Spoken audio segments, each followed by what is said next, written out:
அனைவரும் சுகமாக இருக்கிறீர்களா? இருப்பீர்கள், இருக்க வேண்டும். மகாசக்தி ஜோதிடம் யூடியூப் சேனலில் பயணம் செய்கின்ற ஜோதிட ஆர்வலர்கள், ஆன்மீக நண்பர்கள் அனைவருக்கும் இனிய வணக்கங்கள். இன்று நமது சேனலில் வேளாண்மையில் மேல்நோக்கு நாள், கீழ்நோக்கு நாள், சமநோக்கு நாள் பற்றிய விவரங்களை மகாசக்தி ஜோதிடத்தின் வாயிலாக தெரியப்படுத்துவதில் மிக்க மகிழ்ச்சியும் அடைகின்றேன். இன்றைய நாள் அனைவருக்கும் இனிய நாளாக அமைய வாழ்த்துக்கள்.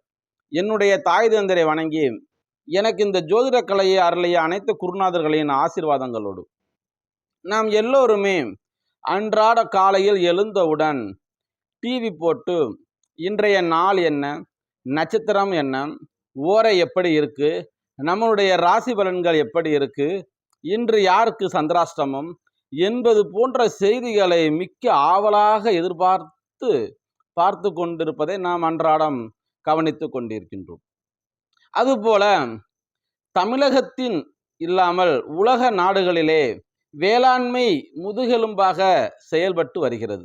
அந்த வேளாண்மையின் செய்யக்கூடிய பயிர் அறுவடை, பயிர் நடவு செய்தல், பயிரிடுதல், மருந்தடித்தல், உரம் போடுதல், மற்ற சிறு சிறு வேலைகளை எல்லாம் நாம் கவனிப்பது உண்டு. அதற்கும் அந்த காலத்தில் முனிவர்கள், ரிஷிகள் எல்லோருமே சில குறிப்புகளை எடுத்து வைத்துள்ளார்கள். அவைதான் காலாண்டரில் கீழ்நோக்கு நாள் என போடப்பட்டிருக்கும், சிலருக்கு மேல் நோக்கு நாள் என்று போடப்பட்டிருக்கும், சில நாட்களில் சமநோக்கு நாள் என்று போடப்பட்டிருக்கும். அந்த நாட்கள் எப்படி வந்தன, எதன் அடிப்படையில் வந்தது என்ற தெரியாத நிலைதான் இதற்கு வேளாண்மைக்கும் என்ன சம்பந்தம் என்பது பற்றி விரிவாக பார்ப்போம். நம்முடைய முன்னோர்கள் எதையுமே எளிதாக சொல்லிவிட மாட்டாங்க. ஒவ்வொரு நிகழ்வும் ஒரு காரண காரியம் அன்றைய வான சாஸ்திரத்தின்படி ஜோதிட ரீதியாக வருகின்ற நட்சத்திரங்கள் 27 அடிப்படையிலும் அந்த 27 நட்சத்திரங்களை 3 பிரிவாக பிரிக்கப்பட்டு ஒவ்வொரு பிரிவிலையும் ஒரு 9 நட்சத்திரங்கள் அடிப்படையிலேயே உள்ளடக்கிய அமைப்பாக இணைத்து அதற்கு தனி பெயரை உருவாக்கி அதன் அடிப்படையில்தான் இந்த மேல் நோக்கு நாள், இந்த சமநோக்கு நாள், கீழ் நோக்கு நாள் என்று உருவாக்கப்பட்டு அதனுடைய தொடர்புகளை மையப்படுத்தி வேளாண்மையின் செயல்பாடுகளையும் ஒருங்கிணைந்து மிக வித்தியாசமான தொழில்நுட்ப முறைகளை கையாண்டு வேளாண்மை உத்திகள் மூலமாக பழம்பெரும் சாதனைகளை அடைகின்றார்கள் என்று சொன்னால் அது உண்மை.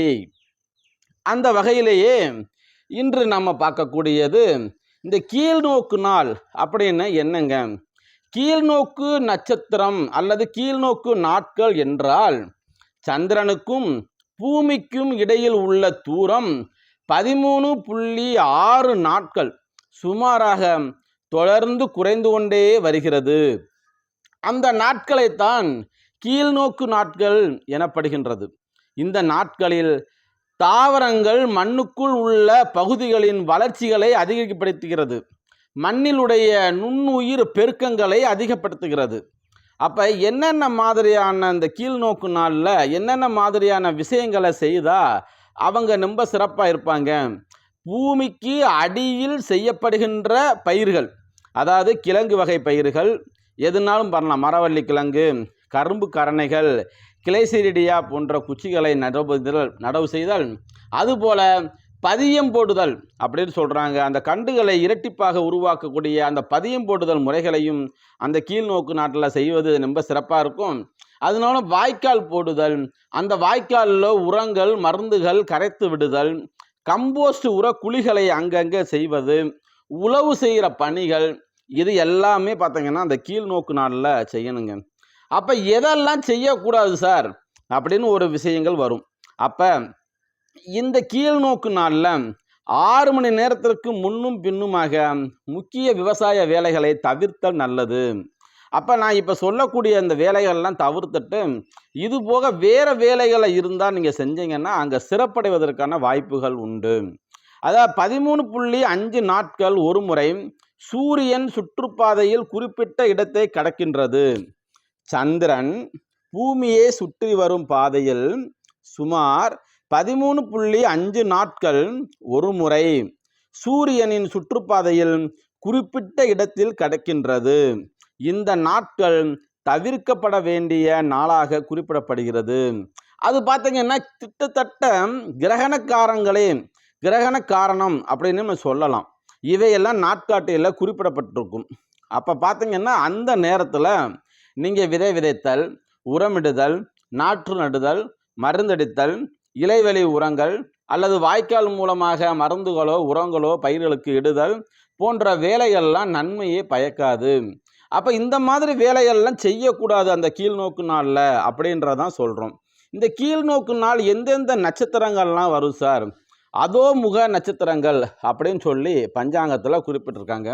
அதில் பார்த்தீங்கன்னா பரணி, கீர்த்திகை, ஆயிலியம், மகம், பூரம், விசாகம், மூலம், பூராடம், பூரட்டாதி இவைகளெல்லாம் அந்த அதோமுக நட்சத்திரங்கள். அதுதான் கீழ்நோக்கு நாள். இந்த கீழ்நோக்கு நாளில் நீங்கள் குளம், கிணறு, புதையல், களஞ்சியம், பந்தல், பட்டாபிஷேகம் போன்ற வேலைகள்லாம் ஆரம்பிக்கிறது மிகுந்த சிறப்புகளை தரும். இதை காலாண்டர பார்த்தீங்கன்னா அந்த கீழ்நோக்கு நாள்ன்றது கீழே அம்புக்குறியிடப்பட்டு காமிக்கப்பட்டிருப்பாங்க. சில இடங்களில் கீழ்நோக்கு நாள் சொல்லி போட்டிருப்பாங்க. அதுக்கு அடுத்த ஒரு விதி மேல்நோக்கு நாள். இந்த மேல்நோக்கு நாள்னா என்ன சார்? சந்திரனுக்கும் பூமிக்கும் இடையில் உள்ள தூரம் தொடர்ந்து இந்த 13.6 நாட்கள் சுமாராக அதிகரித்து கொண்டே செல்லும்.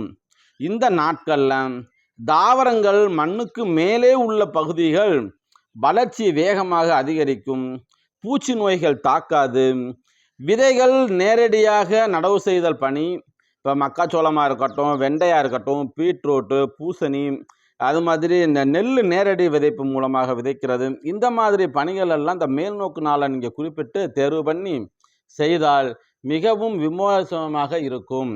அதுக்கு அடுத்து பார்த்தீங்கன்னா அந்த நாற்றுகள் விதைத்தளிப்பு, கத்திரி, தக்காளி இந்த மாதிரியான நாற்றுக்களை வந்து நம்ம பண்ணலாம்.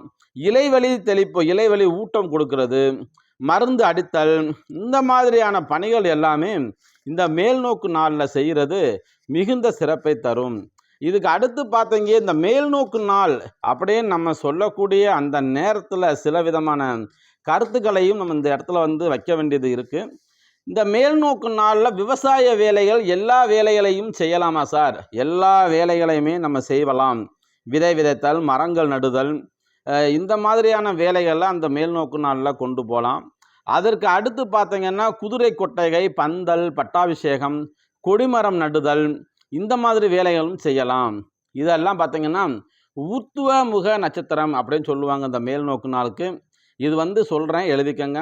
இந்த மேல்நோக்கு நாள் எந்தெந்த நட்சத்திரத்திலலாம் வரும் அப்படின்னு பார்த்தீங்கன்னா ரோஹிணி, திருவாதிரை, பூசம், உத்திரம், உத்ராடம், திருவோணம், அவிட்டம், சதயம், உத்திரட்டாதி. இந்த நாட்கள்லாம் நீங்கள் தரைக்கு மேலே ஒரு விவசாய வேலையோ ஒரு பணியோ செய்யணும்னா அந்த நாட்களில் தேர்வு பண்ணி செஞ்சோம்னா ரொம்ப விசேஷத்தை கொடுக்கும், லாபத்தை கொடுக்கும் என்று சொல்லிக்கொண்டு அதற்கு அடுத்த சமநோக்கு நாட்கள்னு சொல்கிறாங்களேயா, அது என்னங்க? திரியமுக நட்சத்திரங்கள், திரிமுக நட்சத்திரங்கள் அப்படின்னு சொல்கிறது தான் இந்த சமநோக்கு நாள். இந்த சமநோக்கு நாள் அப்படின்னு நம்ம எடுத்துக்கிட்டோம் அப்படின்னா ஆடு மாடுகள் வாங்குதல், வாகனங்கள் வாங்குதல், வண்டி, டிராக்டரு, பண்ணை வேலைகள் செய்வதற்கான பொருட்கள் வாங்குதல், அந்த மாதிரி இயந்திரங்கள் வாங்கி அதை சமமான தளங்களில் ஓட்டி பார்த்து அதனுடைய பணிகளை துரிதப்படுத்தும் வேலையில் இந்த மாதிரி நம்ம செஞ்சோம்னா மிகுந்த சிறப்புகளை தரும். இப்போ பாருங்கள், சில பேர் கேட்பாங்க, ஐயா நான் வண்டி வாகனங்க, ஒரு நல்ல நட்சத்திரம் ஒரு நல்ல நாள் பார்த்து எனக்கு குறித்து கொடுங்க அப்படின்னு உங்ககிட்ட ஒருத்தவங்க வந்து கேட்குறாங்க. அப்படின்னு பார்த்தீங்கன்னா இந்த சமநோக்கு நாளில் வரக்கூடியதை எடுத்து அன்னைக்கு எந்த நட்சத்திரம் ஓடுதுன்னு பாருங்கள். அந்த நட்சத்திரங்களை நான் சொல்கிறேன், நீங்கள் குறிப்பெடுத்து வச்சுக்கோங்க.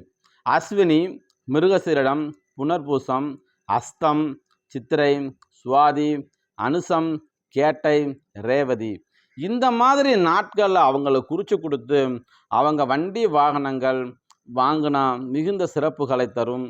அதே மாதிரி ஆடு மாடு வாங்கலாம், டிராக்டர் வாங்கலாம், பண்ணை கருவிகள் வாங்கலாம். பண்ணை கருவிகள் மூலமாக ஒரு புதுசாக ஒரு நிலம் வாங்கி அதில் வந்து நம்ம உழவடை பண்ணணும்னா அதை செய்யலாம். இந்த மாதிரி நாட்கள் எல்லாமே இந்த சமநோக்கு நாட்களில் செஞ்சோம்னா மிகுந்த லாபத்தையும் கொடுக்கும். இதே மாதிரி மேற்கண்ட நாட்களை எல்லாம் நம்ம நினைவில் வச்சுக்கோங்க. இந்த வருகின்ற ஆடிப்பட்டம் தேடி விதை, ஆடி மாதம் நெருங்கி கொண்டிருக்கின்ற இந்த வேளையில் எந்தெந்த பணிகளெல்லாம் எப்பப்பெல்லாம் செய்யணும், எந்தெந்த நேரத்தில் செய்யக்கூடாது அப்படின்ற விஷயங்களை நம்ம எடுத்து சொல்லியிருக்கிறோம்.